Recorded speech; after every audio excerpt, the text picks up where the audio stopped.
मैं ये पूछना चाह रहा हूँ बेसिकली कि आपको लगता है कि हमारे जो सो कॉल्ड लीडर्स हैं वो ऐसा करेंगे? क्योंकि आप देखें, मिसाल के तौर पे चाइना के अंदर अभी वर्ल्ड इकोनॉमिक फोरम की एक अहम मीटिंग हुई, पाकिस्तान से कोई नहीं गया वहाँ पे, ठीक है।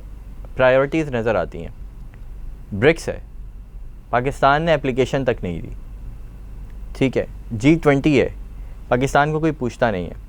तो पूरी दुनिया एक तरफ है जो चाह रही है कि बड़े बड़े कंट्रीज़ हैं जिन्होंने एप्लीकेशंस दी हैं ब्रिक्स के लिए भी, ठीक है। बड़ी कंट्रीज़ हैं, मिडल ईस्ट की बड़ी सारी कंट्रीज़ हैं जिन्होंने एप्लीकेशंस दी हैं ब्रिक्स के लिए। पाकिस्तान अकेला बैठा हुआ है जो US और डॉलर के साथ चलना चाह रहा है। तो फिर हम बार्टर सिस्टम कैसे लेकर आएंगे? देखें, पाकिस्तान का मसला ये है कि G20 की बात कर रहे हैं, आप ब्रिक्स की बात करें, ठीक है, वो किसके अगेंस्ट है? वो सब मिलकर जो है वो US और डॉलर के मोनोपोली को ख़त्म करना चाहते हैं। एग्जैक्टली। और पाकिस्तान की अगर हम बात करते हैं ना, तो जब USSR के वक्त यहाँ पर US आया, पाकिस्तान ने फैसिलिटेट किया उनको। उसके बाद से Pakistan totally under control of US है। तो ऐसी कंट्री जो US के कंट्रोल में हो, वो US के अगेंस्ट कैसे जाएगा? तो फिर ये बार्टर सिस्टम की तरफ जा नहीं सकते ना, US को ख़त्म करके, डॉलर को ख़त्म करके, सॉरी। हाँ, द प्रॉब्लम जो है वो यही फिर आपके पास जनरेट होती है। IMF वाला मसला है ना हमारे पास। आपको जो है वो अपनी लीडरशिप चेंज करनी पड़ेगी, जो हो नहीं पा रही। बट अब हम इंडिविजुअल लेवल पे जो काम कर सकते हैं वो यही है कि हमें अपने सर्विसेज सेक्टर को स्ट्रेंथन करना है, क्योंकि अगर हमें डॉलर के प्रॉब्लम को कोप अप करना है। यू आर सेइंग जैसे कि अलखिदमत कर रही है। हाँ, बनो काबिल प्रोग्राम है जिसके ज़रिए से और बहुत सारे लोग हैं कि जो अपनी अपनी छोटी छोटी कैपेसिटीज़ के अंदर भी काम कर रहे हैं। हाँ, क्योंकि जब आपकी टॉप हायरार्की रेडी नहीं है आपको फैसिलिटेट करने के लिए, तो आपको अपने लेवल पर जितना आपसे हो सकता है आपको उसकी तरफ जाना पड़ेगा, ठीक है। क्योंकि इंडस्ट्रियल सेक्टर आपने तबाह किया हुआ है, आपकी जनरेट नहीं होती GDP, वो गवर्नमेंट के अलावा कोई नहीं कर सकता। सही। और गवर्नमेंट ही अगर उसको फैसिलिटेट करेगी तो ही पॉसिबिलिटीज़ हैं। स्टार्टअप्स को स्ट्रेंथन नहीं किया जाता। एक फ्लॉ जो मैं यूनिवर्सिटीज़ का यहाँ कहना चाहूँगी कि कोई प्रोग्राम्स इनिशिएट नहीं किए जाते स्टूडेंट्स के लिए कि कहीं पर इंटर्नशिप्स हों, इवन अनपेड, दैट्स फाइन, ठीक है, ठीक है, बट वो एटलीस्ट फील्ड में जाके काम करें, वो चीज़ें सीखें, उनको नहीं फैसिलिटेट किया जाता। हम अपने जो यूथ है उसको ज़ाया कर देते हैं। अगर करंटली मैं अपनी क्लास के स्टूडेंट्स की बात करूँ, many of them are unemployed. Masters किया हुआ है इकोनॉमिक्स में मास्टर्स किया हुआ है and they are currently unemployed, and many of them are getting around 29 to 30,000 per month.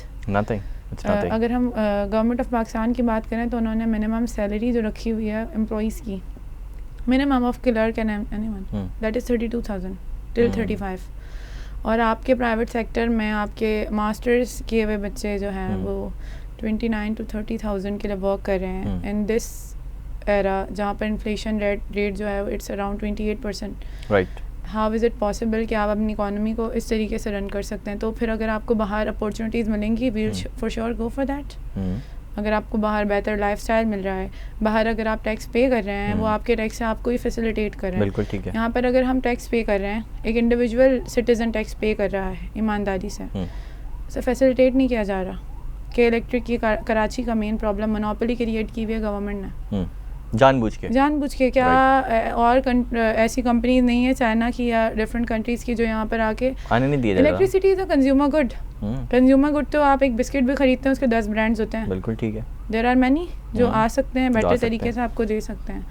और आप अपनी तमाम फ्लॉज, आपसे अगर PTV नहीं चल रहा, then why the consumer are going to pay for that? So ये आप अपने फ्लॉज को कॉप अप करते हैं आम लोगों से जो हमारी हायरार्की है टॉप, ठीक है। सेकेंडली खुद जो हमारी शाह खर्चियाँ हैं उनको बंद करना पड़ेगा कि क्योंकि आप एक डिफ़ॉल्ट इकॉनमी है करंटली, तो आपको अपने ये महलात, उसकी इलेक्ट्रिसिटी, वहाँ की जितनी भी अखराजात हैं, वहाँ के स्टाफ के पेट्रोल फ्री है। वाई वुड दे केयर कि जो है वो प्राइसेस की हाइक आ रही है? If it's free for them, जो चीज़ आपके लिए फ्री है आपको उसकी कोई नीड, मुझे नहीं लगता कि कोई भी इंसान जिसको कोई चीज़ वाफिर मिकदार में मिल रही है वो उसके लिए केयर करेगा। तो आम लोगों की तादाद में गवर्नमेंट मुलाजमीन है, इट्स फ्री फॉर देम, सब कुछ फ्री है। Even I want to share something.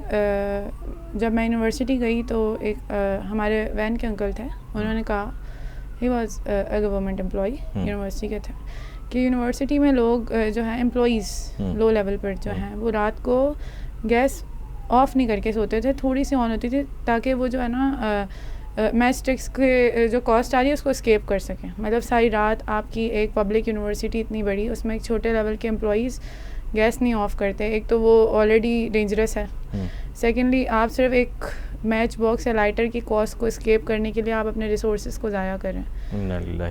Pakistan के रिसोर्सेज ज़ाया हो रहे हैं बेसिकली। ऐसा नहीं है कि हमारे पास चीज़ें नहीं हैं, बट बेसिकली चेक नहीं है ना, सेकंड बैलेंस, ट्रांसपेरेंसी। ठीक है, बहुत बहुत शुक्रिया हरमाया साहब, आपने इतनी सारी बातें और बहुत आसान अंदाज में, बहुत अच्छे अंदाज में आपने हमारी पब्लिक के लिए बताई। आई एम श्योर कि यूथ जो है वो इस प्रोग्राम को सुन के कहीं ना कहीं उनके दिल में आएगा कि अब कुछ करना चाहिए। एक आखिरी सवाल है मेरा आपसे जाते जाते, एक मासूमाना सा, कि आपको यूनिवर्सिटी के अंदर कभी ऐसा लगा कि जो यूनिवर्सिटी के अंदर इतने सारे नौजवान हैं, इतने लड़के लड़कियां हैं, यही अगर कहीं मुल्क की बैकडोर संभाल लें तो हो सकता है कि मुल्क का कुछ बन जाए। तो उसके लिए पहले जो है वो स्टूडेंट्स यूनियंस होती थी, ठीक है, तो कहीं आप लोगों ने इसकी कमी महसूस की कि अगर वो हों, उनके इलेक्शंस हों, फिर एक लीडरशिप ऊपर आए, और फिर इसी तरह बहुत सारी यूनिवर्सिटीज़ से निकल कर लीडरशिप जब ऊपर आए, तो वो लीडरशिप जब मुल्क को रन करेगी, पढ़ी लिखी यूथ और पढ़ी लिखी लीडरशिप आइडियाज़ के साथ, तो क्या मुल्क तब्दील नहीं हो सकता? मुल्क तब्दील हो सकता है, बट अगर हम पाकिस्तान, कराची की हिस्ट्री की बात करते हैं, पाकिस्तान की हिस्ट्री की बात करते हैं, जो हमारी तलबा यूनियंस थी या तंजीमें थी, पाकिस्तान के लोगों में एक्सट्रीमिज़म बहुत ज़्यादा है। मतलब अगर आप किसी चीज़ को अपोज़ करते हैं ना, तो आप बिल्कुल हद तक अपोज़ करते हैं, और अगर if you like someone, you like with your die hard, like you die hard fan. एक सियासतदान ज़रूरी नहीं है कि उसके हर स्टेप सही हो सकता है, आफ्टर ऑल इंसान है, गलतियाँ होती हैं। लाइक अगर हम लास्ट गवर्नमेंट की बात करें, पीटीआई की गवर्नमेंट जी, अब जो लोग पीटीआई को सपोर्ट कर रहे हैं, दे आर लाइक के उनके हर स्टेप सही थे, बट अगर आप एनालिसिस करेंगे तो हर स्टेप तो सही नहीं था। फिर अगर दूसरी गवर्नमेंट्स की बात करते हैं तो उनका कहते हैं कि आपके इनके तमाम स्टेप्स गलत थे। अब ऐसा भी पॉसिबल नहीं है कि आप जितने भी जो है वो स्टेप्स ले रहे हैं, I agree with you totally. तो हमारी यूथ जो है ना बहुत ज़्यादा एग्रेसिव है, और उसकी वजह से एक्सट्रीमिस्ट है, extremist and deep down deeply extremist. मैं ये नहीं कहूँगी कि थोड़ा सा एक्सट्रीमिज़म दिखाएं, इसकी वजह से बहुत नुकसान हुआ है यूनिवर्सिटीज़ को। स्पेसिफ़िकली अगर मैं यूनिवर्सिटी ऑफ कराची की बात करूँ कि हमारे बहुत सारे स्टूडेंट्स जो हैं वो उनकी जानें गई हैं just because of these clashes. तो अगर एक ऐसा माहौल पैदा किया जाए, कराची के तो बहुत सारे स्टूडेंट्स, बहुत सारे, बिल्कुल, तो अगर एक ऐसा माहौल पैदा किया जाए जहाँ पर आप मिल बैठ के तमाम तंजीमें, ये आपको पॉलिटिकल लीडर्स लाने हैं, लोग कोई भी बुरे नहीं होते, बनाए जाते हैं, एक नज़रिया दिया जाता है कि इसने आपको ये कहा तो आपने जो है रिटेलिएट करना है। तो अगर प्रॉपर चैनल के थ्रू होता है तो एजुकेटेड लोग आना है, it's not a bad thing, क्योंकि अगर आप जो है जागीरदारों को ला रहे हैं, उनका तो वही एक माइंडसेट है कि आपने रूल करना है। और अगर मैं आपसे ये पूछना चाहूँ कि आप, मतलब ये हमारी खुशफहमी ही हो सकती है कि वो पार्टीज़ जो ऑलरेडी गवर्नमेंट के अंदर मौजूद हैं या थीं अब तक, और वही इस पूरे सिस्टम को इस तरह से रन कर रही थी कि मुल्क में कुछ ना बचे, तो तलबा तंजीमें भी उन सब की हैं ऑलमोस्ट, ठीक है, एक दो हैं जिनको मौका नहीं मिला ज़्यादा बड़े लेवल के ऊपर काम करने का, उनकी भी तलबा तंजीमें हैं, लेकिन उन जो बाकी हैं वो क्यों चाहेंगे कि ये वाली लीडरशिप ऊपर आ जाए? अगर ये वाली आ गई तो फिर तो काम ख़राब है उनका, तो सिस्टम ख़त्म हो जाएगा जो उन्होंने बनाया। वो तो नहीं चाहेंगे फॉर श्योर, बट उन्होंने ही ये तमाम चीज़ें क्रिएट की हैं कि इनको बैन करवाया, it's all about that. But still अगर आपको एक प्रॉपर चैनल के तौर पे अगर आप इसे स्टार्ट करेंगे तो ये ज़्यादा बेहतर है, ताकि काउंसलिंग की जाए तमाम स्टूडेंट्स की, यूनिवर्सिटी इंतज़ामिया एक रूल्स एंड रेगुलेशंस के बेस पे, कि आप अपनी मर्ज़ी से जाके कुछ नहीं कर सकते, क्योंकि यूनिवर्सिटी में ऐसा होता है that you can do anything by your own. आप किसी की जान ले लें, यूनिवर्सिटी ठीक है, नॉट डूइंग एनीथिंग, ठीक है। तो अगर आप रूल्स एंड रेगुलेशन बनाते हुए अगर करें, क्योंकि तलबा तंजीमें सिर्फ ऐसी नहीं होती कि वो पॉलिटिकल लीडर्स बनेंगे, वो यूनिवर्सिटी के स्टूडेंट्स को भी फैसिलिटेट करते हैं। अगर कोई ऐसी चीज़ हो रही है जो स्टूडेंट्स के लिए सही नहीं है, कोई ऐसे जो है वो अनासर होते हैं तो वो उनको भी फैसिलिटेट करते हैं, राइट? तो इट्स नॉट बैड, बट इसको एक प्रॉपर चैनल के थ्रू होना चाहिए कि यूनिवर्सिटीज़ ओन करें। अगर यूनिवर्सिटीज़ ओन नहीं करेंगी so that is a thing कि यूनिवर्सिटीज़ अपनी जान ना छुड़ाएं। अगर इन शॉर्ट इसको इस तरह आसान अल्फाज में कहें कि वो जो ये कह के जान छुड़ा देते हैं कि जी हमारा तो इनसे कोई लेना देना नहीं है, ये तो पॉलिटिकल एजेंडा है। तो उसको अगर वो रिप्लेस करके अपने स्टूडेंट्स को ओन करते हुए इस तरह की लाएं तो इट वुड बी ग्रेट। ठीक है। और अब हमें ये इस पूरे पॉडकास्ट के अंदर ये समझ में आ गया कि ये सारी चीज़ें, मतलब हमें तो ये पता है लेकिन हमारे नाजरीन को ये समझ में आ गया होगा कि ये सब चीज़ें एक दूसरे से इंटरलिंक्ड है। एक्चुअली पाकिस्तान का मसला यही है ना कि पॉलिटिकल इंस्टेबिलिटी ही क्रिएट करी है इकोनॉमिक इंस्टेबिलिटी, और वो political instability is link with our politicians and top hierarchy. तो वही घूम फिर के रस्सी घूम फिर के वहीं पर पहुंच जाती है अपने आखिर जो किनारे हैं उसके। ठीक है, बहुत बहुत शुक्रिया आपका। Thank you so much for being part of the programme. Rumaisa, आप हमारे साथ रहीं, इतनी कीमती आपने मालूमात हमारे नाज़रीन के साथ शेयर की, and thank you so much once again for being part of the programme. नाज़रीन, ये था हमारा आज का प्रोग्राम।